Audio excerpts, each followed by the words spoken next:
একটা দম্পতি যদি 1 বছর ঠিকমতো চেষ্টা করার পরেও কোনো প্রেগনেন্সি না আসে, উইদাউট এনি কন্ট্রাসেপশন যদি তারা থাকে, তখন সেক্ষেত্রে যদি প্রেগনেন্সি ট্রাই করার পর প্রেগনেন্সি না আসে, সেটাকে আমরা ইনফার্টিলিটি বলছি। যার প্রেগনেন্সি হচ্ছে না, তার মানে ধরেই নেওয়া হয় যে ফিমেল পার্টনারেরই প্রবলেম।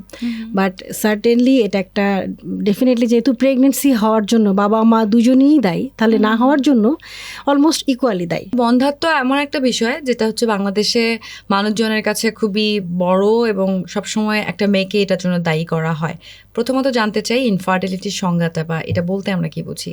আচ্ছা, ইনফার্টিলিটি বা বন্ধাত্ব সেটা হলো সাধারণ দৃষ্টিতে যদি আমরা চিন্তা করি, তাহলে মানুষ সামাজিকভাবে যে কথাটা বলে সেটা হচ্ছে যার প্রেগনেন্সি হচ্ছে না।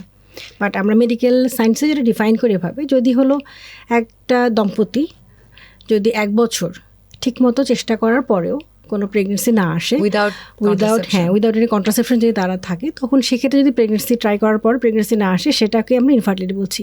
একটু ব্যতিক্রম আছে, সেটা হলো যদি ফিমেল পার্টনার, ওয়াইফ যিনি, ওনার বয়স যদি 35-এর উপরে হয়, ইন দ্যাট কেস আমরা বলি 6 মাস যদি ট্রাই করেন, তাতেও যদি প্রেগনেন্সি না আসে, তখনই সেটাকে বলতে হবে যে হ্যাঁ, তাদের বন্ধাত্ব নিয়ে আসলে চিকিৎসা শরণাপন্ন হতে হবে, এবং তারা ডিফাইন্ড হয় অ্যাজ এ ইনফার্টাইল কাপল। কিন্তু আমরা সমাজে জানি যে ওই মেয়েটার বাচ্চা হচ্ছে না, ওই মেয়েটার সংসার ভেঙে যাচ্ছে, ওই মেয়েটাকে দোষারোপ করা হচ্ছে।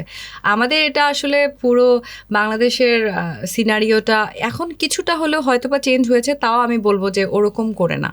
ব্যাপারটা কি এরকম, নাকি দুইজনেরই আসলে মিলিতভাবেই মানে অনেকগুলো কারণেই ইনফার্টাইল হিসেবে তারা?